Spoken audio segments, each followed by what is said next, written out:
Mula sa mga dating magkasintahan, mag-move on naman tayo sa kwento ng isa nating ka-wonder na ang love story hindi man lang masimulan. Paano kasi ang itinatago niyang damdamin sa isang kaibigan, hindi raw niya maamin-amin. Kaya sa pagtugon niya sa aming pinost sa I Wonder Facebook page, nais na raw niyang basagin ang kanyang katahimikan. Elementary student lang noon si John nang una niyang makilala si Camille. Nakikita-kita na kami nung elementary nga, tapos tuwing lunch break, sabay-sabay nun yung sa school namin na mag-lunch. Actually, sikat talaga siya noon kasi dahil sa ate niya na officer.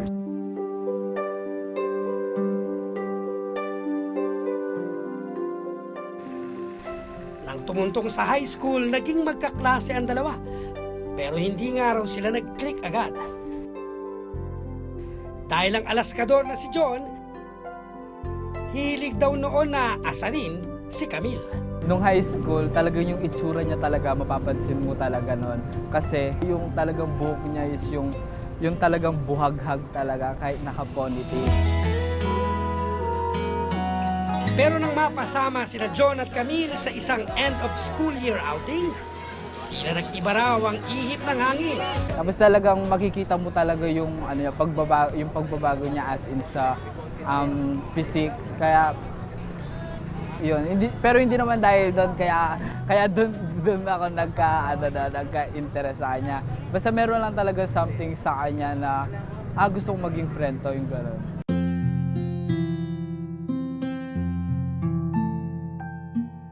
Uy! Hello! Kamusta na? Hi Bes, kamusta? Pero hindi inaasahan na kick out si John noong 4th year high school. Dahilan para malayo siya kay Camille. Pero hindi ito naging hadlang sa kanilang pagkakaibigan. Minsan pang araw, tumawag si Camille kay John at nagsabing may sakit siya. Hello, pwede ka bang pumunta dito sa bahay? May sakit kasi ako eh. Grabe, sobrang sakit ang katawan ko. Ewan ko ba kung bakit ako nagkaroon ng trangkaso ngayon. Dali-dali pumunta ang binata sa Angeles, Pampanga kahit pa 10 oras ng gabi. Andiyan ka na pala eh. Alan! Bis na ako. Ba't nakabihis ka? Akala ko may sakit ka eh. Nag-alala tuloy ako sa'yo. Wala akong sakit. Kita mo nakasuot na ako. Tara na, alis na tayo. Yun pala, gusto lang pala siyang makasama ni Camille.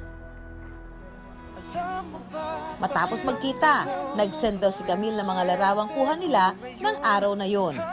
Tapos doon na parang napapaisip ako kapag tapos sabi ko parang iba na. Pero ngayon, handa na raw si John na isugal ang 9 na taon nilang pagkakaibigan. Tamang panahon na raw para aminin kay Camille ang lihim niyang pagtingin. Gusto ko lang sabi sa kanya na no matter what happened, nandito lang ako. Kahit malaman niya to, tapos ayaw niya, sana hindi magbabago kung ano yung mga nangyayari before ko gawin to. Surprise ang confession ni John sa kanyang best friend na si Camille. Tutulungan siya ng singer at songwriter na si Paul Esguerra at Mayo Cabangon para sumulat ng kanta. Palalabasin ni John na kakain lang sila ni Camille sa isang restaurant.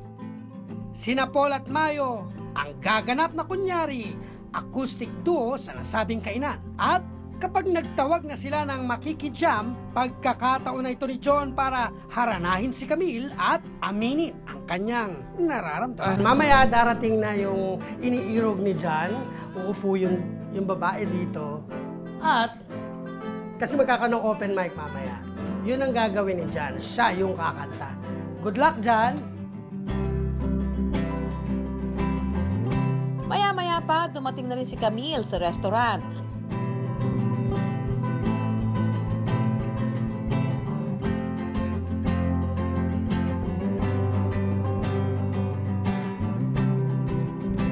Habang nagkukwentuhan ang dalawa, patuloy lang din ang jamming ng mga kasabwat na sina Paul at Mayo. So kung meron po tayo ng open jammers, available tayo mamaya. Mga sariling So for our next song, this is... Naku John, nagpaparinig na! Sa mga may sariling kanta dyan mamaya, pwede nyo kita yung mga talents. Let's jam. again, tanongin namin kayo. Ready na ba, kuya? Ate, sa inyo po. Nang muling magtawag sina Paul at Mayo, tumayo na rin si John. Ito na John, wala nang atrasan.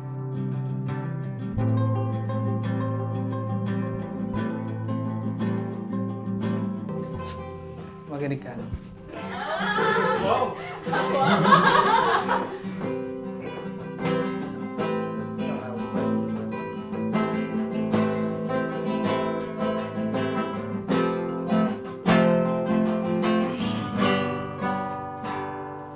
Parang dati lang, pakulit-kulit, paasar-asar sa iyong magulo. Nako, mukhang nadadala nga sa kaba itong si John. Gusto ko ang aking At mukhang hindi yata tumatagos kay Camille ang lyrics ng kanta. Hindi ko maaaring ang tunay na nararamdaman ko sa'yo. Kaya naman nang matapos kumanta, diretsahan ng nagtapat si John. Camila. Mahal kita. Gusto kong isigaw sa buong mundo. Isang tanong. If you don't say yes, just stay there. But if you say yes, hug mo ako. Ikaw ang aking mahal. I want to court you. Siguro tama na yung 9 years na magkasama tayo. Gusto ko nang i-level up. So, yes or yes? Siguro ngayon di muna kasi syempre priorities ko muna yung studies. Pero di ba sabi ko naman sa'yo, ikaw lang yung lalaki sa buhay ko. Hintayin mo na lang ako pag graduate siguro ako. Hintayin mo na lang ako. Pero di ko naman kinuklose yung door na magiging tayo. Mahal kita. Isigaw sa buong mundo.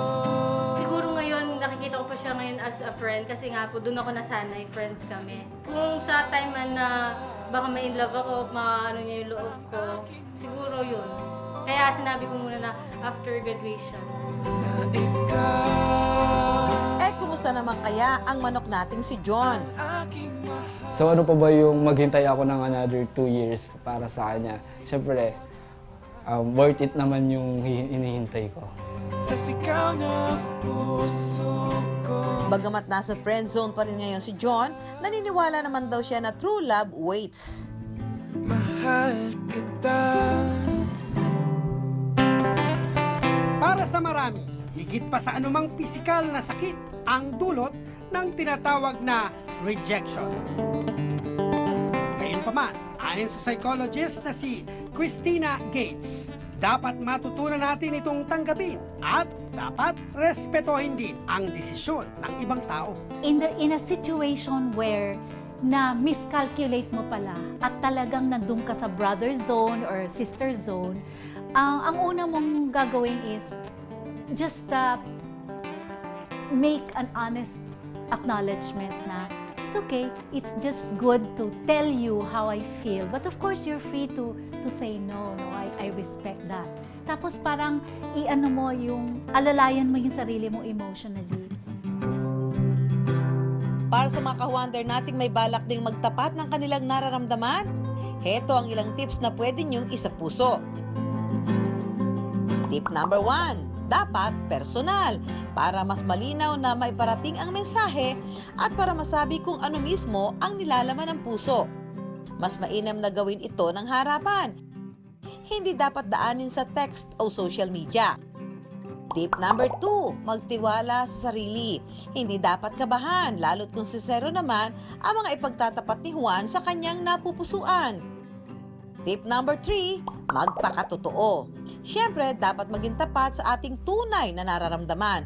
Wala dapat halong pambobola o kasinungalingan. Gusto kong isigaw sa buong Kailangan sigurado sila sa sarili nila, no? Kung very very strong talaga yung na-overwhelm sila dun sa pagmamahal nila, they have to step back to twice, no? And kumalma muna sila para hindi masyadong emotional yung dating. It's always best na magko-confess ka na you feel more balanced, no? Kasi may mga kinakausap din akong millennials. Ang sinasabi nga nila, it's really a matter of timing, no? What they're saying is, ang pag-ibig daw, wala namang rules, no? It's all about anong feel mo.